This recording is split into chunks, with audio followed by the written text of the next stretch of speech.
Hello दोस्तों, स्वागत है आप सभी का आपके अपने एजुकेशनल चैनल लेसन गुरुकुल पर। आज हम लोग पढ़ रहे हैं बिहार स्पेशल के अंतर्गत बिहार का भूगोल, जिसके अंतर्गत हम लोग पढ़ेंगे कि बिहार में कौन सा शहर जो है कौन से नदी के ऊपर जो है वो बसा हुआ है, नदी के किनारे है। और साथ ही हम लोग पढ़ेंगे कि जो गंगा नदी है बिहार के लिए वरदान, बिहार के लिए वरदान। एक तरफ जो है बिहार का अभिशाप कोसी नदी को कहा जाता है, दूसरे तरफ बिहार के लिए वरदान है गंगा नदी। तो उस गंगा नदी जो है वो बिहार के किन किन जिलों से होकर के गुजरती है, इन सारी बातों का जानकारी हम एक छोटे से वीडियो में लेंगे, तो बने रहिए। देखिए दोस्तों, जो गंगा नदी हो वो आपका पश्चिम के साइड से जो है, गंगा नदी जो है वो पश्चिम के साइड से आपका प्रवेश करती है। और वह जो है प्रवेश कहाँ करती है, तो वह प्रवेश करती है आपका चौसा के पास। कहाँ प्रवेश करती है? बक्सर का चौसा एक जगह है, वहां पे वो प्रवेश करती है, नहीं यूपी के तरफ से आकर के। और उधर से यूपी से 3 नदियां आती है आपका। कर्मनासा नदी जो है वह भी कैमूर की पहाड़ी से जो है वो निकला हुआ नदी है, और वह भी जो है बक्सर से होते हुए जाकर के मिलती है। और उधर से घाघरा नदी भी आती है ना, जो घाघरा को यूपी में सरजू कहते हैं, वह भी जो है आकर के, और वह जो है आपका गंगा में आकर के मिलती है। तो इस प्रकार जो है प्रवेश गंगा नदी का जो है हो गया बिहार में। उसके बाद आपका जो है बिहार से वो कौन कौन जिलों से होकर के गुजरती है, ये हम लोग जो है क्रम से जानेंगे। पहले तो आपका बक्सर हो गया, बक्सर। उसके बाद आपका भोजपुर हो गया, उसके बाद आपका सारण, सारण हो गया, है ना। उसके बाद आपका पटना, पटना तो होकर के गुजरते ही है, पटना तो तट पर है ही है। उसके बाद वैशाली जिला हो गया, समस्तीपुर जिला जिला हो गया, लखीसराय और बेगूसराय दोनों भाई हो गए, खगड़िया हो गया, मुंगेर हो गया, है ना। उसके बाद भागलपुर हो गया, कटिहार हो गया, और उसके बाद जो है जाकर के पश्चिम बंगाल में प्रवेश कर जाती है पूरब के साइड में। तो इस प्रकार जो है हम लोगों ने देखा कि गंगा जो नदी है, गंगा नदी वह जो है बिहार के 12 जिलों से होकर के गुजरती है। कितने जिलों से? 12 जिलों से होकर के गुजरती है। और आप मानचित्र बैठा ले, उसको रटने की आवश्यकता नहीं है। ऐसा नहीं कि यहाँ पे लिखा हुआ है गंगा बिहार के किन किन जिलों से होकर गुजरती है तो आप रटने लगे बक्सर, भोजपुर, सारण, पटना, वैशाली, समस्तीपुर, बेगूसराय, मुंगेर, खगड़िया, कटिहार, भागलपुर। ऐसे आपको रटना नहीं है, वो रटने वाला जमाना लग गया ना। आपको एकदम मानचित्र जो है फिट कर लेना है। इधर से प्रवेश कर रही है तो बक्सर है, बक्सर के बाद भोजपुर है, ऊपर में सारण हो गया, उसके बाद पटना हो गया, है ना, वैशाली हो गया, समस्तीपुर हो गया, बेगूसराय, लखीसराय दोनों हो गए, खगड़िया हो गया, मुंगेर हो गया, भागलपुर हो गया, कटिहार हो गया। उसके बाद चल गया पश्चिम बंगाल में। तो ये आपको एकदम फिट कर लेना है ना।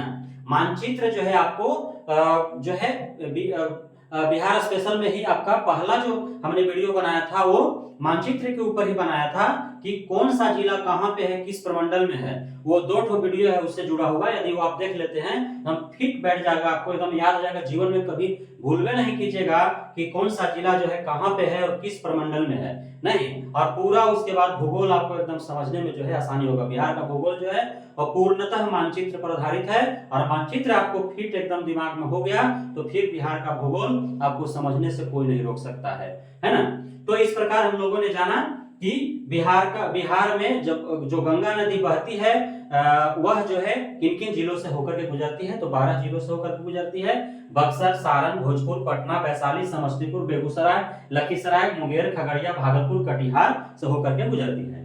अब जो है हम लोग जान लेते हैं कि बिहार का प्रमुख जो शहर है वो कौन कौन से नदी के तट पर है ना। अभी हमने जाना जिला कि गंगा नदी जो है किन किन जिलों से होकर गुजरती है, और अब हम लोग जानेंगे कि बिहार का कौन कौन सा जो प्रमुख शहर है वो किन किन नदियों के किनारे है, उसके बारे में हम लोग समझ लेते हैं। सबसे पहला फतुहा। तो फतुहा तो हमने बताया ही आपको, या फिर आपको जो है बिहार की नदियों के बारे में हमने पढ़ा रहा था, तो उस समय भी हमने आपको बताया था कि फतुहा में ही जाकर के जो है आपका पुनपुन नदी जो है वो जाकर के कहाँ मिलती है? गंगा में, तो फतुहा में मिलती है। तो फतुहा जो है वो आपका पुनपुन नदी के तट पर हो गया। फतुहा कहाँ हो गया?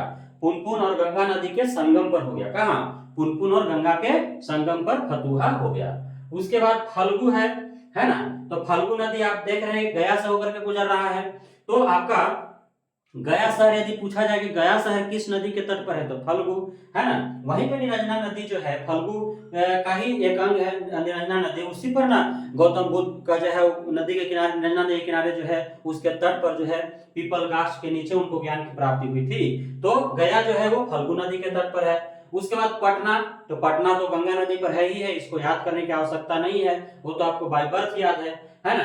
मोकामा, मोकामा भी पटना के अंतर्गत ही आता है, वो भी जो है गंगा के तट पर है ना। आप लोग पढ़े ना टाल क्षेत्र के बारे में कि जो है मोकामा से लेकर के भागलपुर तक एक चौड़ा पट्टी है टाल क्षेत्र, निम्न भूमि है, जलमग्न रहता है, वहां पे दलहन होता है। तो कहाँ है मोकामा जो है वो आपका गंगा नदी के तट पर है। भागलपुर आप देख ही रहे हैं, भागलपुर तो जो है भागलपुर जिला और भागलपुर मुख्य जो शहर भी है वह जो है वो कहाँ है आपका गंगा नदी के तट पर है ना। उसके बाद छपरा, छपरा जो है वो सारण में ही है ना। तो छपरा जो है वो घाघरा और गंगा नदी के संगम पर है। छपरा कहाँ है, जहां पे घाघरा और गंगा नदी आकर के मिलते हैं उस संगम पर जो है वो छपरा शहर बसा हुआ है।